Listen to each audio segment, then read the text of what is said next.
Turns out Larry Nassar is one of the worst dudes ever.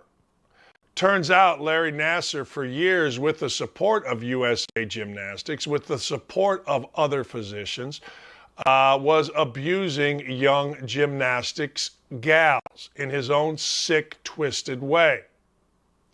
It's a story that has many tentacles.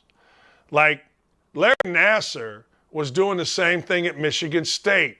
But you got to understand the big-timeness of Michigan State relative to the media in East Lansing.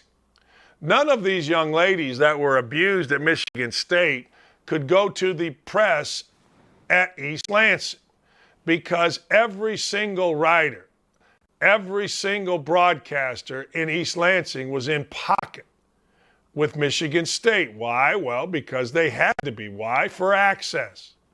And this is the problem with big sports college towns. Like when I was at Indiana, when Coach Knight was being a jackass, you think anybody would have ran to columnist Bob Hamill? Bob Hamill would have ran right to Coach Knight. Same thing with all these little punks that are writers at Michigan State, for Michigan State in East Lansing. They're just punks that are in pocket. So these young ladies reached out to the Indy Star, Maria Kwiatkowski, Tim Evans, and Mark Alicia. And the Indy Star delivered big time. The Indy Star delivered with a series of articles, damning articles, explosive articles that exposed the USA Gymnastics and Larry Nassar and Michigan State for what they were, enablers of one of the worst abuse cases ever, if not the biggest abuse case ever. And the three of them were relentless. The three of them were what journalists actually are supposed to be. They were relentless in their pursuit of this, to get victims satisfaction. Well, subsequent to that, different organizations, including USA Gymnastics, didn't really support this. They lied. They tried to cover. The women then went, everything went then to the court cases. Everything went to court cases. It went to the justice system. And the women, while they got a settlement, realized, wait a second, our only opportunity for justice here was to go and be, number one, be very, very vocal on what they were doing, and number two, trust the justice system, including the FBI. Well, guess what? Didn't really work out that way. In fact, didn't really work out that way even a little bit. It worked out to where these women, including Simone Biles, Aly Raisman, and others, 100 in all, got no satisfaction from the FBI, got no satisfaction from the justice system, felt like they were not protected. So now they're asking for $1 billion from the FBI. And you know what? I don't blame them. I don't blame them one bit. One thing I have learned, and I think you all have learned, and I think if anybody's listened to my show for any length of time, you understand when I say, look, there's always a backstory. I don't care what story it is, there's always a backstory. And the easiest thing to do is to say, hey, these women are after money, and I call BS on that. I've had a lot of people, as I've watched Twitter, say, well, you know, ladies, how much is enough? You know how much is enough? Never enough. In my opinion, when you read what these women went through, when you read of the abuses, when you read of the cover-ups, when you read of the lack of satisfaction from our own judicial system, from our own law enforcement organizations, the Department of Justice, the FBI, it's horrible. It is absolutely horrible. So while I don't condone Simone Biles and what she did in the Olympics by walking out, hey, I don't even care about that.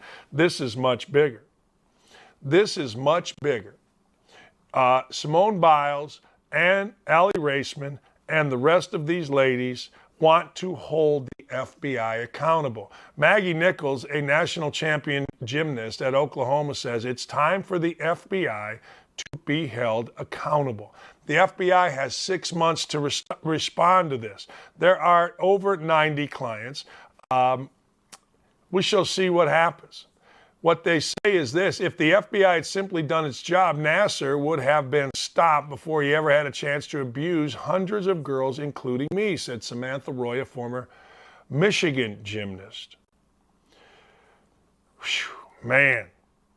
This started in 2015, and you know what I admire about these women? It ain't going away. It ain't going away.